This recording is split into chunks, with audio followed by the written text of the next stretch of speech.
આપણે સૌ એક એવી દુનિયામાં જીવીએ છીએ જે ટેકનોલોજીના શોર્ટ ફોર્મ્સ એટલે કે ટૂંકાક્ષરોથી ભરેલી છે.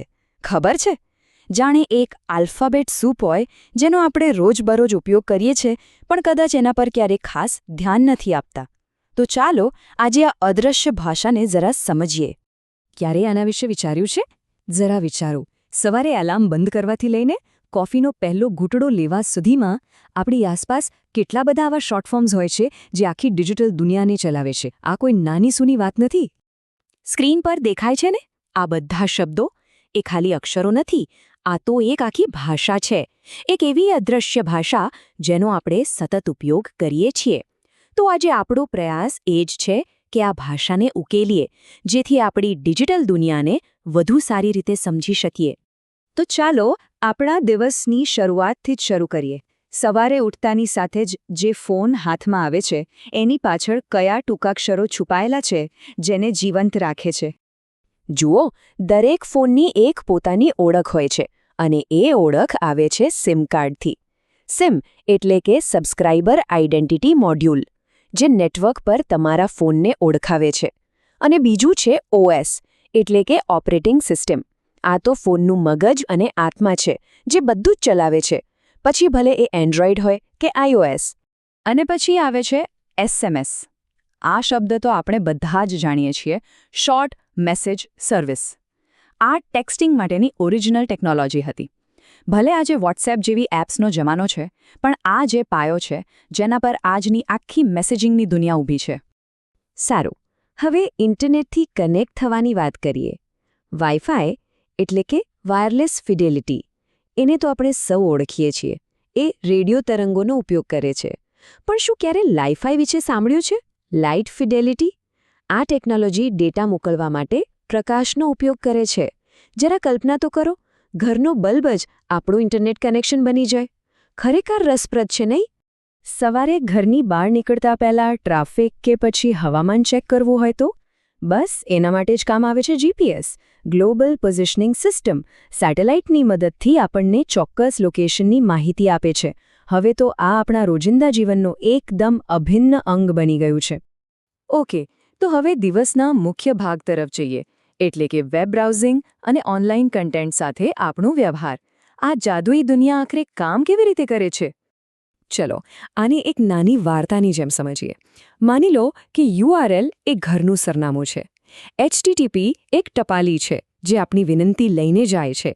IP એ નકશા પરનું ચોક્કસ ઠેકાણું છે. અને www એ એક બહુ જ મોટી લાઇબ્રેરી છે જ્યાંથી આપણને બધી માહિતી મળે છે. બસ આ 4 સ્ટેપ્સ મળીને આપણને ઇન્ટરનેટનો અદ્ભુત અનુભવ કરાવે છે. જ્યારે પણ કોઈ ડોક્યુમેન્ટ શેર કરવાની વાત આવે એટલે PDFનું નામ સૌથી પહેલાં યાદ આવે. કેમ? કારણ કે પોર્ટેબલ ડોક્યુમેન્ટ ફોર્મેટ એટલા માટે ખાસ છે કે તે કોઈપણ ડિવાઇસ પર કોઈપણ ફોર્મેટિંગ બદલાયા વગર એક સરખું જ દેખાય છે. આ જ એની સૌથી મોટી ખાસિયત છે. હવે તસવીરોની વાત કરી લઈએ. JPG અને PNG આ બંને બહુ કોમન ઇમેજ ફોર્મેટ્સ છે.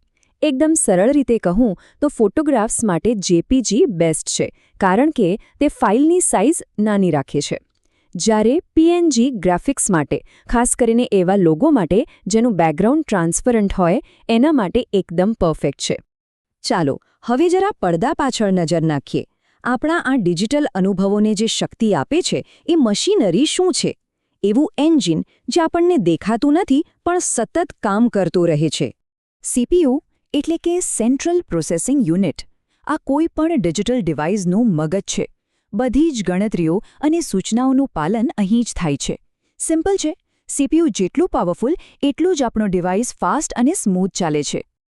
કમ્પ્યુટરની મેમરીના 2 મુખ્ય પ્રકાર છે, RAM અને ROM. RAM એક કામચલાઉ મેમરી છે, જાણે કે આપણા કામ કરવાનો ટેબલ. જો કામ પત્યું અથવા પાવર બંધ થયો એટલે એ ખાલી થઈ જાય. જ્યારે ROM કાયમી છે, જાણે કે એક સૂચનાઓની બુકલેટ, જેમાં ફોન કે કમ્પ્યુટર ચાલુ કરવા માટેની જરૂરી સૂચનાઓ સ્ટોર થયેલી હોય છે. આજના કમ્પ્યુટર્સ અને ફોન આટલા બધા ફાસ્ટ કેમ લાગે છે? એનું એક મોટું કારણ છે SSD એટલે કે સોલિડ સ્ટેટ ડ્રાઈવ. આ જૂની હાર્ડ ડ્રાઈવ કરતાં અનેક ગણી ઝડપથી ડેટા વાંચે અને લખે છે, જેના કારણે એપ્સ અને ફાઇલો તરત જ ખુલી જાય છે. તો આપણે સવારથી લઈને કમ્પ્યુટરના એન્જિન સુધીની આખી સફર કરી, પણ આ બધા ટૂંકાક્ષરોનો અર્થ જાણવાથી આપણને મળ્યું શું? ચાલો જરા આના પર વિચારીએ. અહીં સૌથી મહત્વનો મુદ્દો એ છે કે આ બધા ટૂંકાક્ષરોને સમજવા એ ખાલી ટેકનિકલ જ્ઞાન નથી, પણ આજના ડિજિટલ જમાનામાં એક પ્રકારની સાક્ષરતા છે. આ જ્ઞાન આપણને આપણી આસપાસની ટેકનોલોજીને વધુ સારી રીતે સમજવાની શક્તિ આપે છે. અને હા, આ સફર અહીં પૂરી નથી થતી.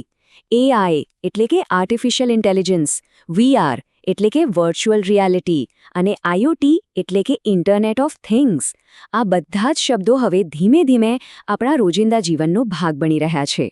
આ ભવિષ્યની ભાષા છે, જેને આપણે શીખવાની અને સમજવાની જરૂર પડશે. તો અંતમાં આ એક વિચારવા જેવો સવાલ છે.